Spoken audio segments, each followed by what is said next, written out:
nanya, produk syariah itu apakah hanya untuk muslim Ini aja banyak banget. atau enggak Saya sih? juga ketika entah webinar atau IG seperti ini banyak menanyakan apakah hanya untuk muslim saja. Jawabannya enggak sama sekali, karena kita kalau di syariah gitu nanti berbicara masuk ke dalam muamalah atau hubungan manusia dengan manusia. Itu tidak ada hubungannya apakah dia latar belakangnya muslim, non muslim, ataukah dia dari suku apapun, enggak. Karena pasar modal saya itu inklusif, semuanya bisa menggunakan. Karena ini real story, Mbak. Saya punya teman yang in person saya kenal gitu ya. Dia agamanya bukan muslim, tapi dia dari awal investasi menggunakan SOTS atau Shareholder Entry System. Biar dia tidak beli saham yang non syariah. Kenapa? Karena dia setuju dengan rasio keuangan filter tadi. Dia tidak suka dengan perusahaan yang utangnya banyak. Sedangkan kalau kita pakai screeningnya saham syariah, itu otomatis kita diseleksikan oleh OJK. Utangnya tidak akan mungkin lebih dari 45%. Karena ketika nanti perusahaan dia punya total utang dibandingkan dengan total asetnya lebih dari 45% rasionya, maka akan di-exclude atau dikeluarkan dari saham syariah. Dan dia setuju dengan itu. Makanya ketika mungkin tiba-tiba ada lonjakan utang dari sebuah perusahaan, akan ada notifikasi. Jadi, oh ini sahamnya tidak masuk syariah gitu kalau nanti teman-teman pakai akunnya Motion Trade. Jadi, sudah semuanya bisa menggunakan tanpa punya latar belakang harus punya latar belakang agama tertentu ataupun suku atau ras tertentu. Jadi semuanya bisa menggunakan, Mbak Nadine. Oke, baik. Jadi sebenarnya yang namanya konsep syariah ini adalah produk investasinya. Tapi siapapun yang mau beli, Silahkan, itu nggak masalah ya, Mas ya. Oke, siap. Karena banyak banget nih perspektif, oh syariah berarti harus muslim aja gitu ya. Padahal itu salah total ya, Mas Haris ya. Nah, kalau misalnya kita berbicara tentang saham syariah, yang cocok ini siapa aja sih yang Jadi bisa kalau membeli? berbicara saham syariah tentunya yang pertama adalah yang paham dulu gitu, Mbak ya. Jadi yang otomatis kalau kita mau punya akun syariah di sekuritas harus punya kita di KTP minimal dari 17 ke atas. Itu yang pertama yang teman-teman syaratnya. Jadi siapapun misal mau baru selesai atau masih SMA gitu ya, udah punya KTP ya nggak apa-apa. Tapi asalnya yang pertama tadi sudah punya KTP, sudah punya bank pribadi tentunya, dan paham. Misal mau beli saham ABCD, pastikan sudah paham industrinya, kemudian sudah paham apa itu saham yang mau dibeli, bagaimana manajemennya, kemudian prospek ke depannya gimana. Kayak kita berbicara investasi kan untuk masa depan. Kita harus bisa asumsikan perusahaan tersebut, produknya ataupun jasanya masih digunakan masyarakat dalam 10 bahkan 20 tahun ke depan. Artinya revenue masih growing, punya potensi growing, terus asetnya selalu bertumbuh, utangnya terjaga, kemudian dia punya, ya biasanya orang sebut fundamentalnya bagus gitu ya. Jadi pertumbuhannya konsisten selama beberapa tahun ke belakang, bisa 5 tahun kita ambil. Berarti itu kan menjadi asumsi kita ke depannya juga punya pertumbuhan yang bagus. Jadi paham apa yang dibeli, kemudian sesuaikan dengan profil risikonya. Ketika kita hanya paham, contohnya belum terlalu paham dengan saham, ya jangan beli saham dulu. Pastikan teman-teman paham dulu. Karena ada yang lain, contohnya reksadana syariah. Itu juga kita kan termasuk ada sahamnya kan, reksadana saham syariah. Kita belum punya capability untuk menganalisis mana saham yang bagus, mana yang enggak. Itu nanti ada manajer investasi yang akan menganalisis, memilih dan memilah sahamnya, dan juga pasti sudah sesuai ketentuan syariah karena ada DPS-nya, ada Dewan Pengawas Syariah. Jadi pastikan sudah punya KTP, paham apa yang dibeli, dan tahu prospek ke depannya. Jadi teman-teman ketika nanti penurunan saham harganya, apakah entah karena sentimen domestik, sentimen global, ataupun apapun itu yang mempengaruhi harganya, teman-teman nggak kaget. Jadi nggak bingung mau ngapain, apakah mau average down ataukah mau dilepas. Gitu, Mbak Nadine. Oke, baik. Berarti nggak semuanya cocok dong beli saham syariah, apalagi masih 17 tahun belum ke paham bawah. gitu, Mbak ya. Oke, siap. Jadi sebenarnya nggak ada ketentuan khusus, hanya saja kita tetap harus mengetahui secara teknikal, fundamental, dan memang sudah cukup umur untuk buka akun sekuritas ya Mas Haris ya. Nah, kalau misalnya kita mengetahui tentang prinsip-prinsip syariah, ini sebenarnya apa aja sih yang diterapkan di dalam prinsip kita syariah? Kalau berbicara prinsip syariah pasar modal, tentunya nggak lepas dari akad. Karena nanti akad itu yang akan menerjemahkan kira-kira kedua belah pihak ini apa aja hak dan kewajibannya. Kalau kita berbicara syariah di pasar modal, yang pentingnya kalau saham gitu ya, nanti kita ada akad yang namanya syirkah musahamah. Atau contoh, kan kita berserikat, saya dan teman-teman investor yang lain gitu ya, ketika membeli sebuah saham, contoh ya saham ini disclaimer on ya, bukan ajakan jual atau beli, misal beli saham ICBP atau saham Indomie gitu kan ya. Artinya kita bersyarikat dengan sekumpulan orang yang lain gitu ya. Kita punya akad tersebut yang nanti risikonya ataupun returnnya sesuai dengan porsi kepemilikan kita. Itu nanti ada namanya syirkah musahamah. Kemudian dalam transaksionalnya kita ada namanya akad tulis syariah di saham gitu ya. Itu ada akad namanya bai al musawamah atau jual beli berkelanjutan. Kalau di bahasa pasar modalnya ada continuous action atau lelang lah ya. Jadi teman-teman kalau berbicara, oh saya rugi dari saham, bukan berarti rugi karena nanti bukan judi di dalamnya, ada jual beli. Jadi teman-teman misalnya punya saham beli di 1.000, ketika nanti mau dijual di 2.000 boleh apa enggak? Boleh, asalkan nanti ketika auctionnya atau jual beli tadi ada yang mau beli di harga 2.000. Jadi akadnya jual beli, bukan judi gitu Mbak ya. Kan seringnya disalahartikan di pasar modal, saham itu judi. Padahal bukan judi sama sekali, karena kita jual beli akadnya.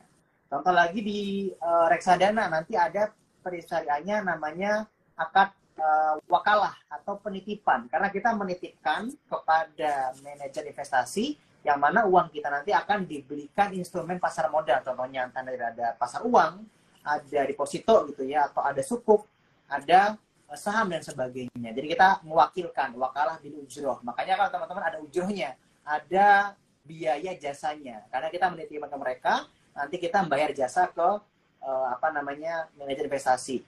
Kemudian kalau di sukuk gitu ya, kalau diobligasikan suatu utang. Sedangkan kalau utang kan nggak boleh, ada bunganya nggak boleh kita disyariah. Makanya ada sukuk, nanti ada akad ijaroh atau sewa menyewa atau pembiayaan mudorobah gitu ya. Jadi ada beberapa akadnya. Jadi semuanya ada prinsip syariahnya. Ada teman bisa cek aja di fatwa nomor 40, fatwa nomor 80 tahun 2011. Yang terbaru kalau yang saham ada fatwa nomor 135 tahun 2020. Itu sudah komprehensif membahas tentang bagaimana saham itu sesuai dengan syariah di pasar modal. Gitu Mbak Nadi.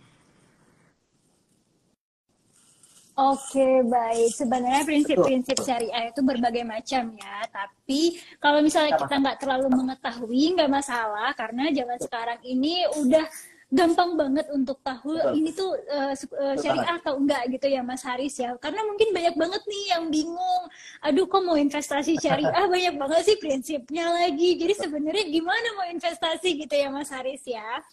Nah, kalau misalnya berbicara tentang seleksi pasar syariah. Tadi hanya OJK saja ya Mas Haris atau ada yang lain? Jadi nanti peraturan OJK yang menyeleksi punya otoritas itu, tapi nanti OJK akan bekerjasama dengan Dewan Syariah Nasional MUI. Jadi nanti mereka bekerjasama, nanti ada input dari DSN MUI, tapi tetap yang mengeluarkan suratnya, yang mengeluarkan daftarnya, yang mengeluarkan list sahamnya itu OJK. Jadi tidak ada selain OJK yang mempunyai otoritas itu. Bahkan bursa gitu ya, bahkan sekuritas tidak bisa. Jadi hanya otoritas jasa keuangan yang dia punya kekuatan hukum gitu Mbak ya, ada peraturan OJK-nya gitu. Oke, baik. Jadi sebenarnya kita benar-benar udahlah trust aja, aman gitu ya, selagi udah ada yang menaunginya gitu ya Mas Haris ya. Nah, kalau misalnya nih agar transaksi investasi kita itu benar-benar sesuai dengan syariah. Kalau itu ada ketentuannya lagi nggak sih? Apakah memang jual beli biasa saja nih seperti di sekuritas? Kita bahkan dimulai tahun 2011 Mbak ya, itu sudah ada namanya SOTS atau Syariah Online Trading System. Kalau kita di Motion Trade gitu ya, Motion Syariah, itu teman-teman sudah diotomisasi semuanya. Jadi kita nggak usah khawatir akan melakukan transaksi yang bertentangan sama syariah. Yang pertama itu ada fitur yang paling unggulan ya, teman-teman nanti tidak bisa beli saham yang non syariah. Nanti otomatis gitu ya, akan ditolak.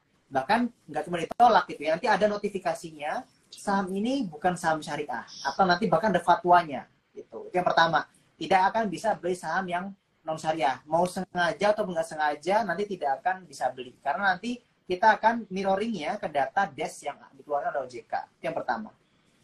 Yang kedua, tidak bisa margin trading. Teman-teman mungkin yang pakai akun konvensional gitu ya, itu kan ada skenario margin atau kita pinjam dana ke sekuritas gitu ya, yang nanti kita kembalikan tapi ada bunganya, itu nggak boleh. Jadi ya cash basis aja. Teman-teman punyanya 1 juta ya sudah, nanti hanya bisa beli total nominal saham dengan sekian lot gitu ya, harganya 1 juta. Kalau mau nambah ya top up lagi atau beli yang kurang dari sejuta gitu ya. Ya otomatis akan ada notifikasinya bahwa dananya kurang gitu. Yang ketiga, tidak bisa short selling. Nanti ada notifikasinya juga. Short selling itu apa? Short selling itu adalah kita jual kosong lah bahasa gampangnya. Kita belum punya sahamnya, tapi kita jual dulu. Itu nggak bisa.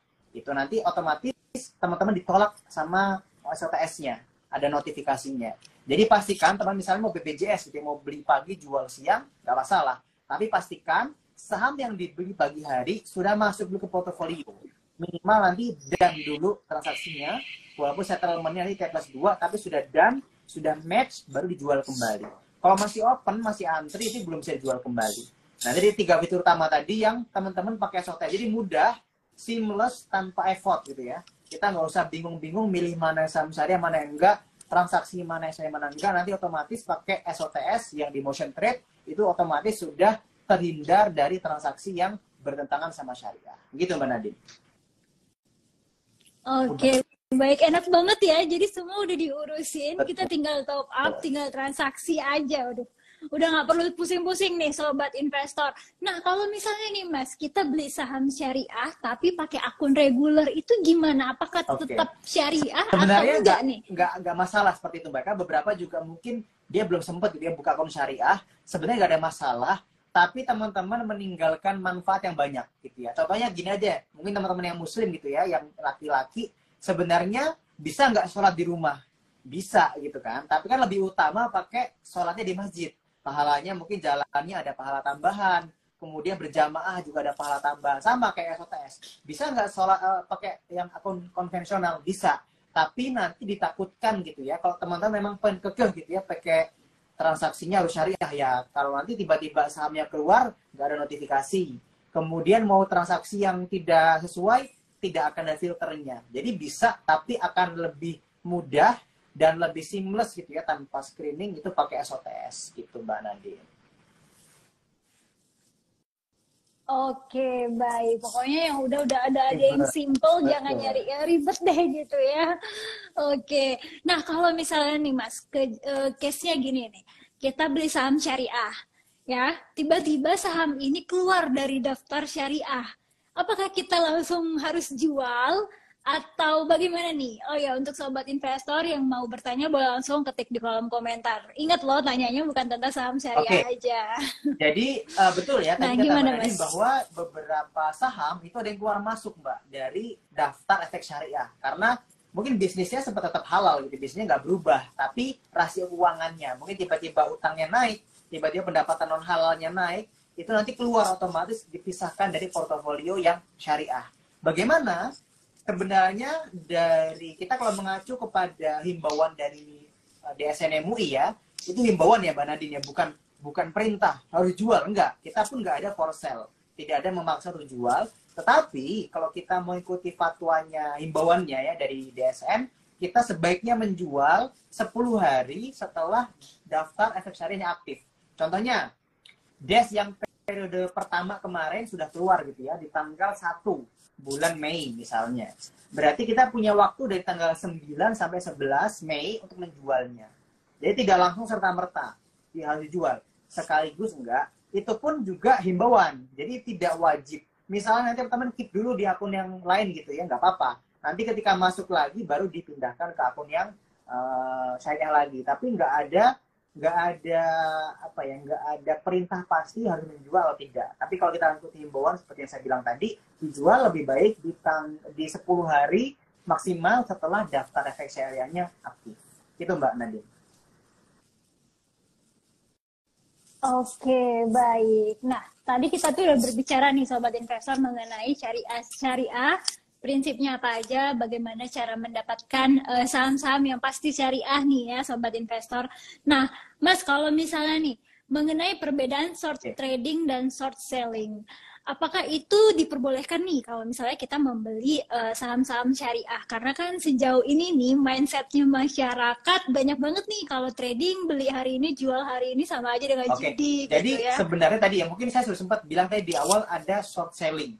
Jadi beda ya teman-teman, short selling itu jual kosong atau kita nggak punya saham kita jual. Itu biasanya dulu diperbolehkan ya karena untuk misalnya beberapa orang untuk menentukan harga saham tersebut ketika naik di harga tertentu dia baru dibeli kembali. Itu nggak boleh ya, karena ada unsur spekulasi, ada unsur horor gitu ya. Nah, kalau short trading itu jual beli dalam jangka pendek, itu tidak masalah di syariah. Tapi pastikan tadi sudah punya sahamnya ya, sudah punya sahamnya dan pastikan sahamnya syariah. Jadi BPJS gitu ya, BPJS beli pagi jual siang nggak masalah, nggak ada larangan. Jadi kalau kalau teman-teman judi itu kan spekulasi tadi, kecuali teman-teman cap cicip gitu ya, saham ini kayaknya saya nggak tahu saham ini apa, tapi kata orang ini sahamnya bagus, saya beli deh. Nah, ini nggak boleh. Itu namanya judi spekulasi. Tapi kalau teman-teman sudah analisis teknikalnya, sudah tahu ini arahnya kemana, kita historical chartnya sudah tahu, volume sudah kita baca, kemudian patternnya sudah sesuai dengan analisis kita, ya nggak apa-apa. Yang penting tadi sahamnya syariah dan kita punya uangnya untuk beli saham tersebut. Jadi nggak ada masalah. Ya kayak teman-teman jual di pasar aja deh. Jam 5 pagi beli dari kulakannya 5.000 kembang kolnya gitu ya. Kan jam 7 pagi mau dijual 7.000 nggak masalah. Jadi seperti itu analogi gampangnya. Jadi nggak ada masalah. Kita mau jual beli jangka pendek. Itu mana Nadine? Nggak masalah. Oke, baik. Jadi sebenarnya nggak masalah ya, bukan termasuk judi atau apapun. Yang penting kita udah tahu nih apa yang mau kita beli, udah analisis fundamental dan teknikalnya ya, Mas Haris ya. Nah, kalau misalnya nih one day trade sepertinya sama nih, sama short selling ya, short trading ya. Itu boleh nggak sih Mas untuk cari keuntungan di syariah? Tadi bahkan bukan hanya day trade aja, misal scalper gitu ya, yang dalam hitungan menit bahkan itu nggak masalah. Tapi tadi pastikan analisis dulu. Sudah tahu pattern chartnya dan sebagainya, sudah paham lah cara jual beli jangka pendek. Kecuali yang tidak boleh spekulasi. Contohnya, kayaknya saham ini mau naik deh, tapi nggak tahu kenapa naik, kenapa turun. Itu spekulasi, tadi termasuk goror, tadi nggak boleh. Tapi ketika sudah melewati analisis, sudah terkonfirm semuanya, ya nggak masalah. Dalam hari yang sama, karena kalau kita berbicara stylenya kan ada yang day trade, ada yang scalper, ada yang swing gitu ya, seminggu sampai 2 minggu, ada juga yang bahkan trend trade, atau kita ikuti arah tren, bisa lebih dari 2 bulan, 3 bulan, jadi nggak masalah. Gitu Mbak Nadine. Oke, baik. Jadi sebenarnya saham syariah ini prinsipnya, ketentuannya juga sebenarnya mudah ya. Nggak ada batasan-batasan ya, oh harus seperti ini, atau bahkan yang lebih sulit itu nggak ada ya Mas Haris ya. Nah, kalau misalnya nih, kita udah investasi di syariah, kita udah jual beli dan mendapatkan keuntungan. Apakah kita setelah itu harus mengeluarkan untuk zakat atau enggak? Nah, kebetulan nih, karena tadi disinggung dengan zakat ya, kita alhamdulillah di Motion itu juga sudah, selain kita bisa investasi, ada filantropi nih Mbak Nadine di Motion Trade. Ada wakaf, ada infak, ada zakat. Nah, kalau ditanyakan tentang zakat, itu misal kita pengen menzakatkan aset kita ya, melalui saham, itu nggak apa-apa. Tapi kan kalau kita berbicara zakat, harus memenuhi kriteria tertentu. Misalnya, sudah sampai nisabnya gitu kan, 85 gram emas. Ketika sudah sampai lebih dari itu ya, wajib zakat. Kemudian sudah sampai haulnya gitu ya, sudah sampai disetahunkan, sudah nyampe ternyata. Ya, teman-teman bisa menggunakan, tadi Motion Trade ada zakat saham. Teman-teman bisa menzakati uang teman-teman, aset teman-teman di pasar modal melalui saham. Kita bekerjasama dengan ada RZI ya, Rumah Zakat Indonesia, dan juga Rumah Wakaf Indonesia. Jadi teman-teman selain bisa investasi di pasar modal juga bisa berfilantropi. Tapi pastikan kalau berbicara zakat ya tadi nisabnya sampai dulu baru wajib ya. Kalau belum sampai ya nggak wajib. Haulnya nyampe baru wajib. Gitu Mbak Nadine. Oke, baik. Siap. Wah, luar biasa sekali ya. Selain kita mendapat keuntungan dari saham syariah, kita juga bisa berzakat ataupun wakaf nih Sobat Investor. Keren banget. Nah, Mas, ada beberapa pertanyaan dari Sobat Investor. Dari Ed Shirin. Kalau misalnya perbankan syariah, ya seperti BCA syariah, dan lain-lain, apakah itu benar-benar masuk dalam prinsip syariah? Nah, kadang-kadang seperti itu Mbak. Banyak saya temukan pertanyaan serupa. Bukan pertanyaan, statement lah ya. Kayaknya ini namanya syariah doang nih, tapi nggak syariah. Nah, teman-teman mungkin belum menelisik lebih dalam lagi. Bahkan kalau teman-teman cek lagi ya, kayak perbankan syariah, kemudian perusahaan-perusahaan yang memang emiten syariah ya, itu kan ada DPS-nya Mbak Nadine. Jadi ada namanya Dewan Pengawas Syariah. Jadi kayak BCA Syariah misalnya, itu nanti ada DPS-nya. Dewan Pengawas Syariah itu adalah, mereka itu bukan orang sembarangan, mereka itu orang yang expert di bidangnya, ujiannya pun sulit dan sebagainya. Mereka memastikan bahwa semua transaksi transaksi yang ada di perbankan tersebut itu syariah. Mulai dari akadnya, nanti ada wadiah, kah, mudharabah, kah, semuanya itu dipastikan sesuai syariah. Jadi nggak cuma semata-mata namanya syariah. Karena memang di dalamnya juga akadnya sesuai syariah.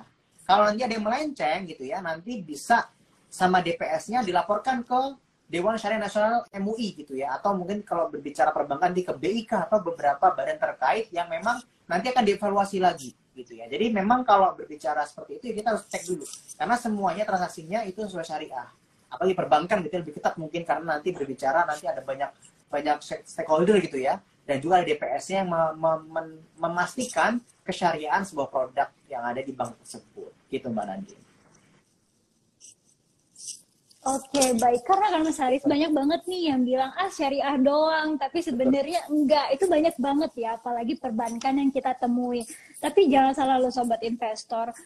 Perbedaan syariah dan enggak itu Betul, yang menentukan di awal adalah akad ya Mas Haris ya. Akad itu penting. Jadi kalau memang akad itu sudah berbeda, itu udah kita pastikan betul, syariah gitu ya Mas Haris ya. Oke, nah Mas ada pertanyaan selanjutnya dari Ed Hafid. Kalau misalnya kita berbicara tentang investasi pasar saham syariah, nah gimana kira-kira kondisinya saat Kalau kita ini? berbicara pertumbuhan saham syariah misalnya, sekarang saat ini kita, kalau saya ambil data kemarin dari per Januari aja, kita itu udah mendominasi ya. Dari 860 saham yang ada di Bursa Efek itu 6 lebihnya saham syariah. Artinya ada 68% dari saham yang ada di bursa itu saham syariah. Dan itu pertumbuhan luar biasa.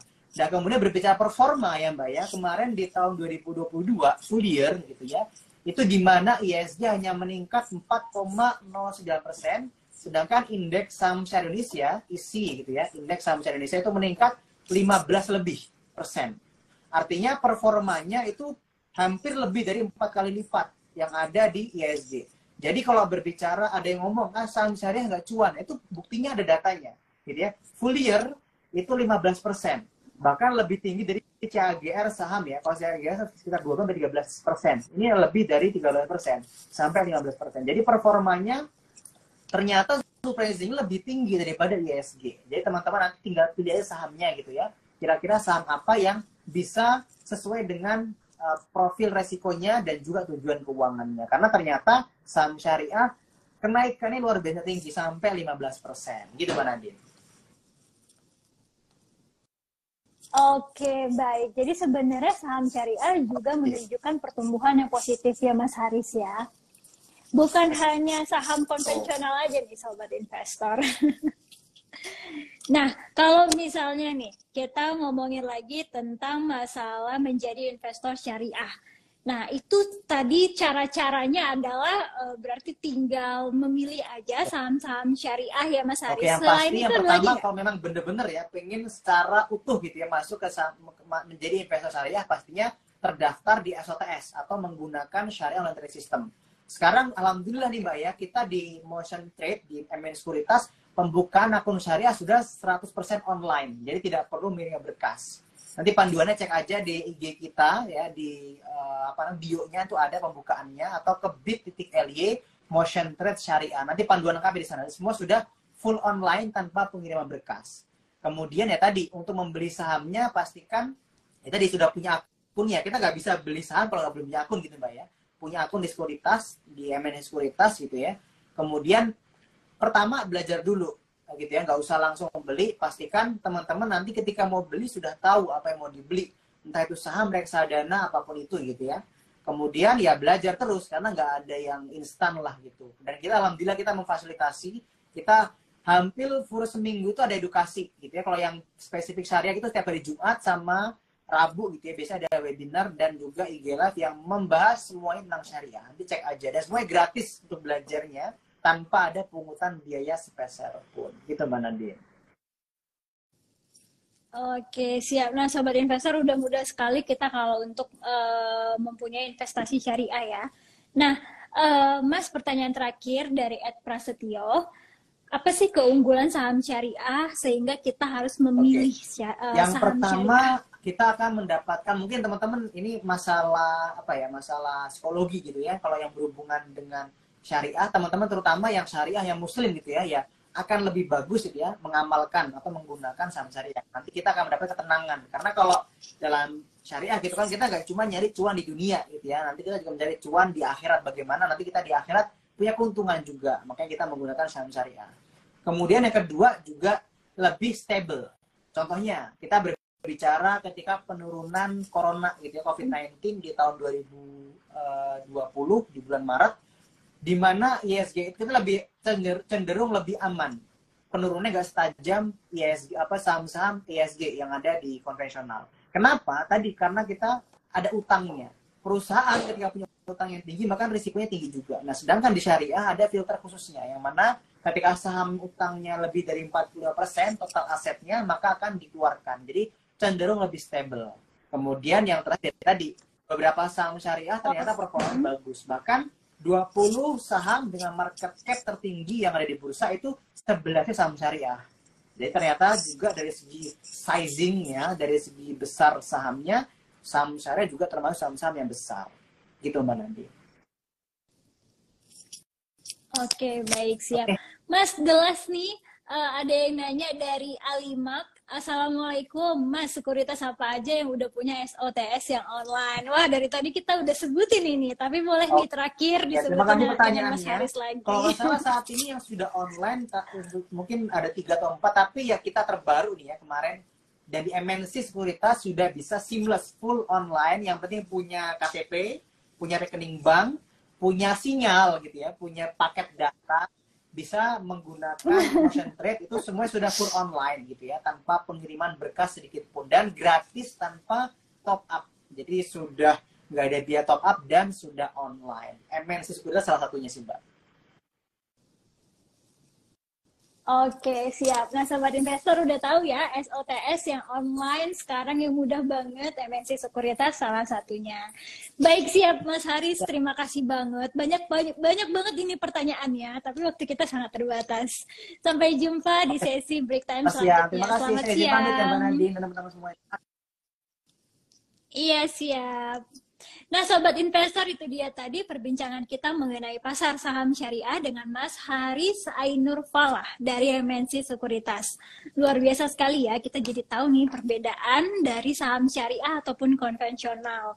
Dan sekarang yang udah mau, udah deh, mendingan saham syariah aja, tapi gimana nih caranya? Nah, banyak banget, ada beberapa SOTS online yang udah bisa diakses nih.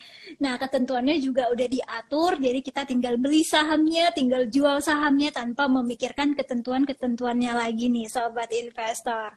Jadi yang mau trading, yang benar-benar di pasar saham syariah, udah bisa tanpa khawatir lagi ya sekarang. Nah, boleh nih ditonton terus IDX Channel TV dan baca website kita di www.idxchannel.com. Follow sosial media kita di Instagram dan Twitter di @idx_channel, YouTube di @idxchannel_, TikTok di IDX Channel, serta Facebook di @idxchannel.com. Terima kasih ya, Sobat Investor.